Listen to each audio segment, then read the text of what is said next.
नमस्कार। बड़ी खबर में आप सभी का स्वागत है। बड़ी खबर में सबसे पहले बात करेंगे देश की 15वीं राष्ट्रपति बनी द्रौपदी मुर्मू की। तो द्रौपदी मुर्मू को देश की 15वीं राष्ट्रपति के तौर पर चीफ जस्टिस एन.वी. रमन्ना ने शपथ दिलाई। वो देश की पहली आदिवासी महिला राष्ट्रपति हैं। द्रौपदी मुर्मू संसद भवन के सेंट्रल हॉल पहुंची और देश के सर्वोच्च संवैधानिक पद की शपथ ली। उन्हें 21 तोपों की सलामी भी दी गई। शपथ लेने के बाद द्रौपदी मुर्मू ने कहा कि वो देश की पहली ऐसी राष्ट्रपति हैं जिनका जन्म स्वतंत्र भारत में हुआ है। स्वतंत्र भारत के नागरिकों के साथ हमारे स्वतंत्रता सेनानियों की अपेक्षाओं को पूरा करने के लिए हमें अपने प्रयासों में तेजी लानी होगी। द्रौपदी मुर्मू ने कहा कि उनका जन्म ओडिशा के एक आदिवासी गांव में हुआ है, लेकिन देश के लोकतंत्र की यह शक्ति है कि उन्हें यहां तक पहुंचाया। मुर्मू ने कहा कि राष्ट्रपति के पद तक पहुंचना उनके व्यक्तिगत उपलब्धि नहीं है, ये भारत के हर गरीब की उपलब्धि है। उन्होंने कहा कि उनका निर्वाचन इस बात का सबूत है कि भारत में गरीब सपने देख भी सकता है और उन्हें पूरा भी कर सकता है। उन्होंने कहा कि 26 जुलाई को करगिल विजय दिवस है। यह दिन भारतीय सेनाओं के शौर्य और संयम का प्रतीक है। वो सभी नागरिकों और सेनाओं को करगिल दिवस की शुभकामनाएं देती हैं।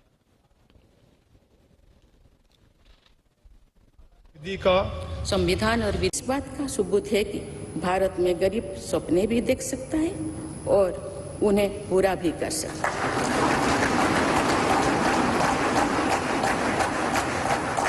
और ये मेरे लिए बहुत संतोष की बात है कि जो सदियों से वंचित रहे, जो जीवन विकास के लाभ से दूर रहे, वे गरीब, दलित, पिछड़े तथा आदिवासी मुझे ये अपना प्रतिबिंब देख सकते हैं। मेरे इस निर्वाचन में देश के गरीब व का आशीर्वाद शामिल है। देश की करोड़ों महिलाओं और बेटियों के सपनों और सामर्थ्य की झलक है। मेरे इस निर्वाचन में पुराने लीग से हटकर नए रास्ते पर चलने वाले भारत के आज के युवाओं का साहस भी शामिल है। ऐसे प्रगतिशील भारत का नेतृत्व करते हुए आज मैं खुद को गौरवान्वित महसूस कर रही हूँ। मैं आज समस्त देशवासियों को, विशेषकर भारत के युवाओं को तथा भारत की महिलाओं को ये विश्वास दिलाती हूँ कि इस पद पर कार्य करते हुए मेरे लिए उनके हित सर्वोपरि होंगे।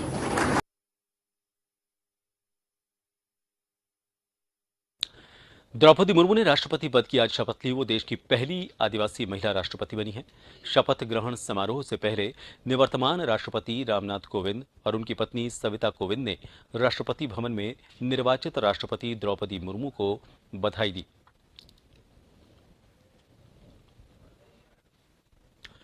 CJI NV. रमन्ना ने निर्वाचित राष्ट्रपति द्रौपदी मुर्मू को राष्ट्रपति पद की शपथ दिलाई। वो भारत की 15वीं राष्ट्रपति बनी हैं। वो देश की दूसरी महिला राष्ट्रपति हैं जो सर्वोच्च संवैधानिक पद संभाल रही हैं। सर्वोच्च संवैधानिक पद संभालने वाली पहली आदिवासी महिला हैं और स्वतंत्र भारत में पैदा होने वाली भी वो पहली राष्ट्रपति हैं।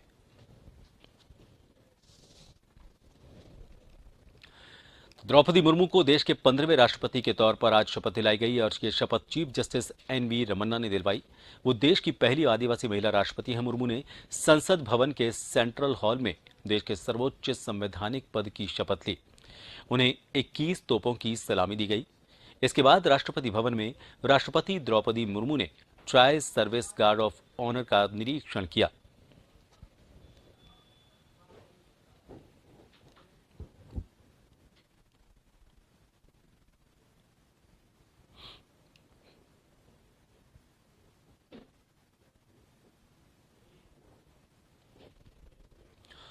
राष्ट्रपति पद की शपथ लेने से पहले द्रौपदी मुर्मू राजघाट पहुंची। यहां पर उन्होंने महात्मा गांधी को श्रद्धांजलि दी।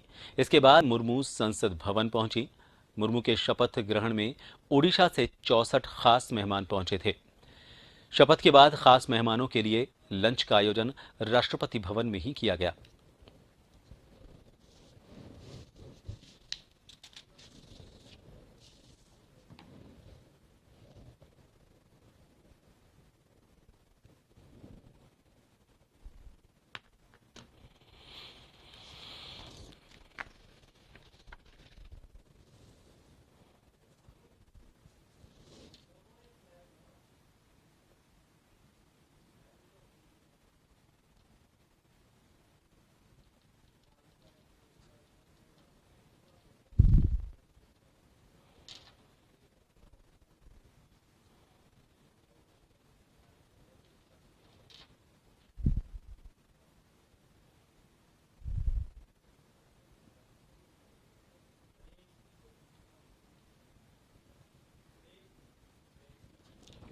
द्रौपदी मुर्मू ने देश के सर्वोच्च पद की शपथ ली है। आदिवासी समुदाय से आने वाली वो पहली राष्ट्रपति हैं।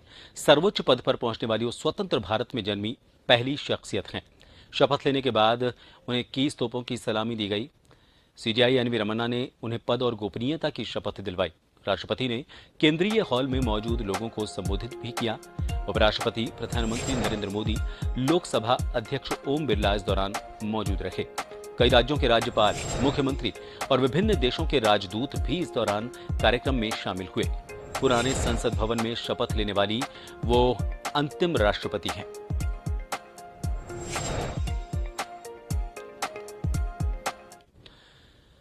और इस खबर को लेकर बात करेंगे, हमारे साथ जयपुर से वरिष्ठ पत्रकार उमेंद्र दाधीच जी हमारे साथ जुड़ गए हैं।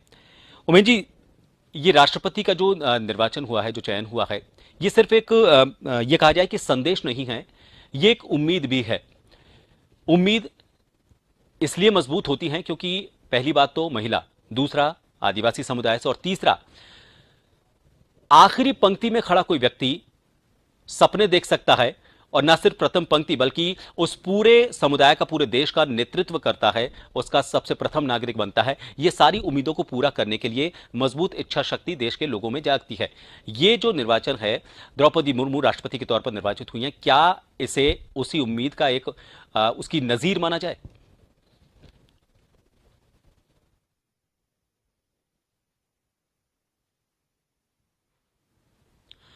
उमेंद्र जी, सुन पा रहे हैं मुझे? मैं सबसे पहले तो देश की 15वीं राष्ट्रपति बनी द्रौपदी मुर्मू जी को बहुत बहुत बधाई देना चाहूंगा। और ये देश के लिए एक बहुत सौभाग्य की बात है कि संथाल समाज में जन्मी द्रौपदी मुर्मू आज देश की 15वीं राष्ट्रपति बन गई है। अब देश में एक नई लहर चलेगी। और मैं ये बताना चाहूंगा यहाँ सबसे पहले कि द्रौपदी मुर्मू अब क्या है, किसी पार्टी विशेष की नहीं है, अब देश की राष्ट्रपति है। इसलिए उनको अब किसी पार्टी के साथ जोड़ना उनके साथ में अन्याय करना जैसी बात होगी। क्योंकि राष्ट्रपति के पद पे जब उन्होंने शपथ ले ली, उसके बाद अब न किसी दल की है, न किसी विचार की है, न किसी जाति के, न किसी समाज की, अब देश की सर्वोच्च पद पर बैठी राष्ट्रपति है। इसलिए हमें उनके प्रोटोकॉल को ध्यान में रखकर ही बात करनी होगी। यहाँ देश के सर्वोच्च पद पर बैठी अब शायद देश की स्त्रियों का आदर्श द्रौपदी बनेगी। वह द्रौपदी जिसने उपहास नहीं सहा, जिसने एक खून की घूंट के जैसे किया, और उसका बाद समय आने पर यदि द्रौपदी नहीं होती तो देश का इतिहास और देश खबर आकड़ और बेबस रही। एक सर्वश्रेष्ठ महिला शिक्षक के ये देश में पहली बार ऐसी चीज हो रही है कि एक पार्षद बनी हुई महिला, पार्षद से देश के सर्वोच्च पद पर पहुंचने का एक इतिहास पहली बार बना है। हाँ, यहाँ साथ में खास बात यह भी है कि 1947 देश की आजादी के बाद में जन्मा कोई व्यक्ति पहली बार देश के राष्ट्रपति पद पर पहुंचना है। ये हमारे लिए सौभाग्य की बात है और गर्व की बात है कि आजाद हिंदुस्तान में पैदा हुई महिला आज देश के सर्वोच्च पद पर बैठ रही है। ये हमारे लिए और देश के नई पीढ़ी के लिए एक सौभाग्य की बात है। शिव भक्त द्रौपदी मुर्मू का वह वीडियो आज हमें याद आ रहा है, जिसमें वो एक मंदिर में झाड़ू लगाती देखी और देश ने उनको देखा। इससे सिद्ध होता है कि सात्विक विचारों वाली एक महिला आज देश के सर्वोच्च पद पर है। आजाद भारत में जन्मी महिला का जितना सम्मान किया जाए बहुत ही काबिल तारीफ है कि मोदी जी ने इनको एक ऐसे पद के लिए चुना है। साथ साथ में बाद में मैं ये कहना चाहूंगा कि एनडीए से वो एक राष्ट्रपति पद की प्रत्याशी थी, लेकिन अब बात चुनाव हो चुके, न एनडीए की है न यूपीए की है। अब देश के भविष्य की बात है और हमें उम्मीद है कि वे देश के भविष्य के लिए सोचेगी और आवश्यकता पड़ने पर कुछ कठोर कदम भी इनको उठाने पड़ेंगे। आवश्यकता पड़ने पर इनको देश के संविधान की रक्षा के लिए कुछ हो सकता है कोई कड़े कदम भी उठाने पड़े। ये एक श्रेष्ठ शिक्षक के रूप में अब हम उनको देख रहे हैं। श्रेष्ठ शिक्षक से उम्मीद है कि वे देश का भी श्रेष्ठ रूप से संचालन करेगी। 121 विधायकों के क्रॉस वोटिंग और कई सांसदों के वोटों के बाद में जो उनको इतना जनमत मिला है, उसको देख के ये देश के लिए एक सौभाग्य की बात है। मैं यहाँ ये बताना चाहूंगा कि आजाद भारत में पैदा होने के कारण उनके प्रति लोगों का ज्यादा स्नेह है, क्योंकि इससे पहले जो भी राष्ट्रपति बने वो उस समय के उनका समय जन्म हुआ जब देश आजाद नहीं हुआ था। 64 साल 1 माह 8 दिन आज उनके जीवन के हो गए, यानी उन्होंने इतना 64 अब तक जितने भी राष्ट्रपति बने उनमें सबसे कम उम्र की पहली बार एक राष्ट्रपति बनी है। देश की प्रथम पार्षद जो, यानी हम ये बता सकते हैं एक महिला जो सामान्य पद से शहर की पंचायत से उसने अपना जीवन शुरू किया और देश के सर्वोच्च पद पर पहुंची है। ये नई जो वो लोग हैं जो राजनीति में आना चाहते हैं, उनके लिए एक नई संभावना प्रकट हुई है। उन्होंने एक आदर्श दिया है, उनके लिए एक नई चेतना जागने की बात हुई है। यानी देखा जाए तो आदिवासी के रूप में देखा जाए तो ये पहली महिला है, या ये आदिवासी समाज से पहला ऐसा जनप्रतिनिधि है जो इस सर्वोच्च पद पर पहुंची है। मैं यहाँ ये बताना चाहूंगा कि ओडिशा के सिर्फ पहली कोई जनप्रतिनिधि है, जन नेता है जो सर्वोच्च पद पे पहुंची है। ये तो इससे पहले बाकी जितने भी राष्ट्रपति बने वो या तो दक्षिण से हुए हैं, या दक्षिण के लोगों को अधिक राष्ट्रपति पद पे पहुंचने का सौभाग्य मिला है।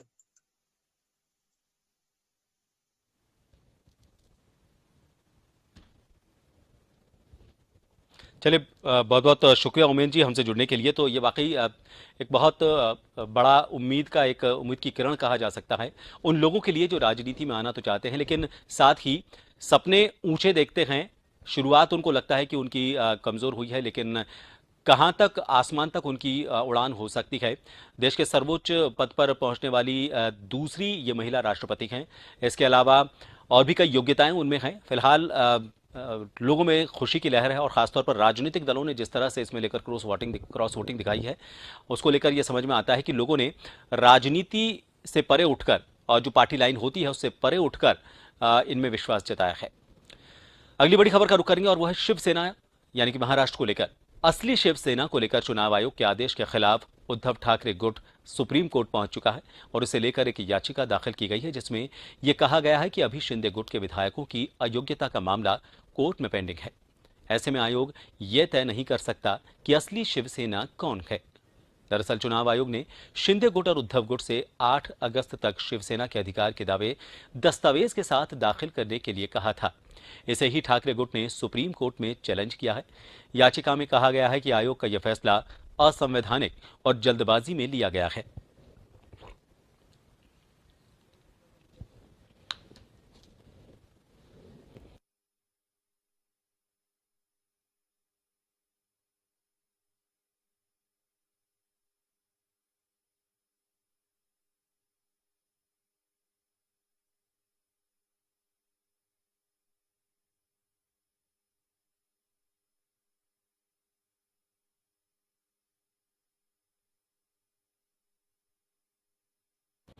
वरिष्ठ पत्रकार ओम सैनी जी हमारे साथ इस वक्त फोन लाइन पर जुड़ गए हैं। ओम जी, फिलहाल महाराष्ट्र की राजनीति में बड़े अजीब से तकनीकी पेच आते हुए नजर आ रहे हैं। चुनाव आयोग तक ये पूरा मामला पहुंचा और अब सुप्रीम कोर्ट तक पहुंच चुका है। इधर अगर हम एकनाथ गुट, शिंदे गुट की बात करें तो उन्होंने अभी भी जो अध्यक्ष पद है उसको लेकर बहुत कोई ज़्यादा उन्होंने ये कहें कि सख्ती, या फिर ये कहें कि बहुत ज़्यादा उनका विरोधाभास उसको लेकर नज़र नहीं आया है। लेकिन जब ये मामला कोर्ट में पहुंचेगा तो तकनीकी तौर पर वो भी एक चीज़ सामने आएगी। अब जब संख्या की बात करते हैं कि जो पदाधिकारी हैं उनकी संख्या किसके पास ज़्यादा है, ये एक तकनीकी पेच है। फिलहाल क्या लगता है आपको, कोर्ट में जाने के बाद ये मामला अभी सुलझता हुआ नजर आ रहा है, या फिर लग रहा है कि आपको अभी भी इसमें कई ऐसे तकनीकी पहलू हैं जिनको लेकर ये मामला लंबा खिंच सकता है? क्योंकि अभी महाराष्ट्र में नई सरकार तो बन चुकी है, लेकिन मंत्रिमंडल का गठन अभी तक नहीं हुआ है। देखिए, इसमें कोई शक नहीं कि उद्धव ठाकरे ने जो सवाल उठाया है कि जब चुनाव आयोग के पास में उन लोगों की सदस्यता को देखने, जांचने और रद्द करने का जो उन्होंने याचिका दी हुई है, उनके पास में सारे दस्तावेज हैं, तो उन पे फैसला ना करने के साथ में ही वो सारी बातें आगे बढ़ा करके ये कहना चाहते हैं कि सब आपके जिला संगठन, आपके ब्लॉक संगठन, उसमें किसका ज्यादा है, इसको देख करके 8 अगस्त तक आप बताइए। तो कुछ नाजायज लग रहा है। ऐसी स्थिति में जो सुप्रीम कोर्ट में जो मामला पहुंचा है और उद्धव ठाकरे जिस अंदाज के साथ में गए हैं, तो संवैधानिक प्रश्न है ये।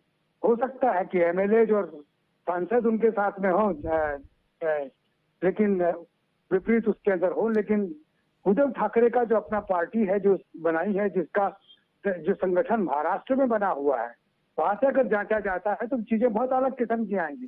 तो इस वक्त बहुत जल्दी है, और जिस तरीके की राजनीति चल रही है और जिस तरीके से अपनी महत्वाकांक्षाओं या अपनी रीढ़ के चलते हुए लोग इधर से उधर जा रहे हैं, तो इसमें मेरा ख्याल है कि संवैधानिक प्रश्न बनता है, और जो सर्वोच्च न्यायालय इस पर अगर जो कुछ निर्णय लेता है उससे बात बनेगी, इसमें कोई शक नहीं। उनको फैसला करना चाहिए ताकि इस तरह की बातों का हमेशा के लिए निस्तारण हो सके हमेशा के लिए एक फैसला हो सके कि जब दल बदल करके जो जिस तरीके से अपना बहुमत बनाते हैं या पार्टी कुछ गलत है, अपने उसमें ले जाते हैं, तो उसको कैसे रोका जा सके। तो मेरा ख्याल है कि उद्धव ठाकरे की जो स्टैंड है वो बहुत इम्पोर्टेंट है। लग यही रहा है कि सांसद और एमएलए तो साथ में चले गए, लेकिन जो संगठन बना हुआ है जिसके माध्यम से जो लोग चुनाव होकर निर्वाचित होकर के आते हैं, वहाँ ऐसी स्थिति नहीं है। तो देखिए सुप्रीम कोर्ट क्या कहता है, इसका इंतजार तो हमें करना पड़ेगा 8 अगस्त से पहले। बहुत बहुत शुक्रिया ओम सैनी जी हमारे साथ जुड़े हुए थे। उनका ये कहना है कि देखिए फिलहाल इंतजार करना होगा सुप्रीम कोर्ट क्या रुख इस पर लेता है, क्योंकि जो पार्टी के जो संगठन के पदाधिकारी हैं शिवसेना के, वो फिलहाल उद्धव गुट के साथ हैं। लेकिन विधायकों की अगर बात करें जो शिवसेना से जीत कर आए हैं, उनका संख्या बल एकनाथ शिंदे गुट के पास है। तो सुप्रीम कोर्ट इसे किस नजरिए से देखता है, कानूनी पहलू इसका क्या कहता है, सुप्रीम कोर्ट उस पर फैसला देगा। तो 8 तारीख तक का फिलहाल इंतजार करना पड़ेगा ताकि ये पता चल सके कि अब महाराष्ट्र में राजनीति का आउट आखिर किस करवट बैठने वाला है।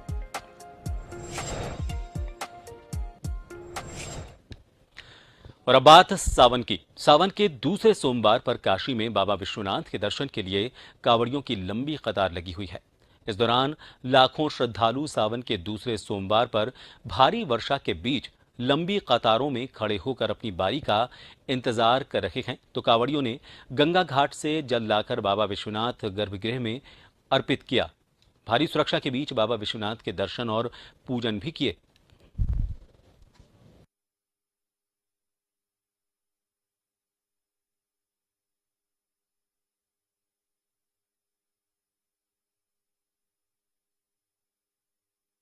और सावन के इस दूसरे सोमवार का महत्व और क्या खास हो जाता है, बात करेंगे। हमारे साथ ज्योतिषाचार्य पंडित देवेंद्र शर्मा जी इस वक्त लाइव जुड़े हैं।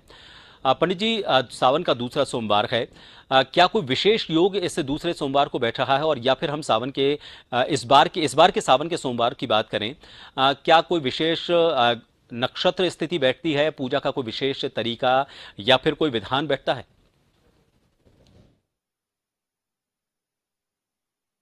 नमस्कार जी बोलिए। नमस्कार, मैं पंडित देवेंद्र शर्मा जयपुर से।